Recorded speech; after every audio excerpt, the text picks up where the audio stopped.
पुण्यातील मांजरी परिसरात एका भोंदूबाबा विरोधात गंभीर गुन्हा दाखल करण्यात आलेला आहे। एका महिलेच्या तक्रारीवरून मांजरी पोलिसांनी ही कारवाई केली असून आरोपीला ताब्यात घेण्यात आलेला आहे। फिर्यादी महिलेने दिलेल्या तक्रारीनुसार आरोपीने तिच्या इच्छेविरोधात शारीरिक संबंध ठेवले। आरोपी स्वतःला पूजा करणारा बाबा असल्याचं सांगत होता आणि सोशल मीडियाच्या माध्यमातून दोघांची ओळख झाली होती।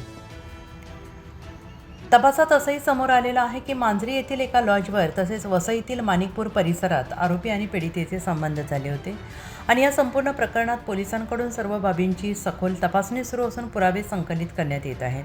मांजरी पोलिसांनी आरोपीला रात्री ताब्यात घेतलेलं असून त्याच्या विरोधात FIR नोंदवण्यात आलेली आहे।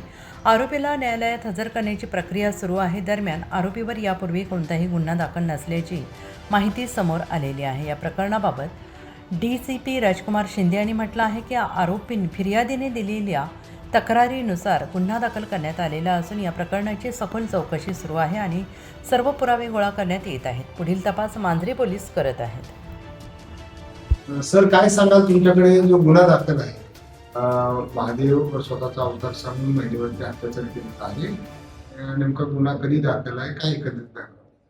मीरा भाईंदर वसई विरार या पोलीस आयुक्तालयातील माणिकपूर पोलीस स्टेशनहून 0 नंबरनं आमच्याकडं 27 तारखेला एक FIR प्राप्त झाली होती। लागलीच मांजरी पोलीस स्टेशनचे प्रभारी अधिकारी यांनी विषयाचं गांभीर्य पाहून या ठिकाणी मांजरी पोलीस स्टेशनला नियमित FIR नोंद केलेला आहे। त्याचा तपास केला असता यातील तक्रारदार अर्थात पीडित यांनी नोंदविलेल्या फिर्यादीप्रमाणे आम्ही सगळ्या गोष्टींची तपासादरम्यान शहानिशा करत आहोत। यामधील जे आरोपी आहेत हे आरोपी माणिकपूर येथे राहतात। लगेच मांजरीच्या पोलीस पथकाने जाऊन त्यांचा शोध घेऊन काल रात्री आरोपीला ताब्यात घेतलेला आहे। आता पुढील न्यायालयासमोर हजर करण्याची त्यांची कारवाई सुरू आहे। सर, नेमकी महिलेची काय तक्रार आहे? यामध्ये महिलेनं तिच्या इच्छेविरुद्ध तिच्यावरती शारीरिक अत्याचार केल्याबाबत BNS कलम 64 प्रमाणे तक्रार नोंदवलेली आहे। महादेवाचा अवतार भीती दाखवण्याचा काय उल्लेख आहे? यातील आरोपी हे मुळात पूजा अर्चा उपासना पुरोहित काम करतात आणि ते यातील ज्या पीडित महिला आहेत त्या सुद्धा भक्त आहेत।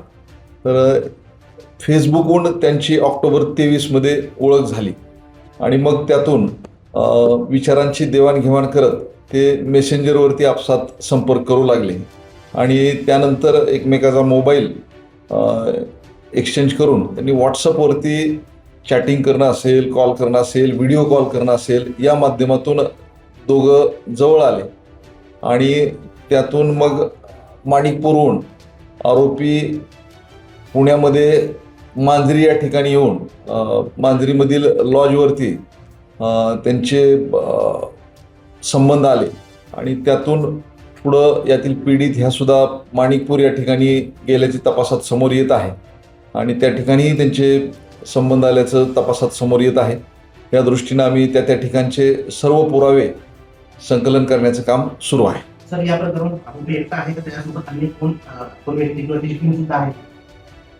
या प्रकरणामध्ये आरोपीच आहे, इतर कुणीही अद्याप येतो त्याचे साथीदार वगैरे निष्पन्न झालेले नाही।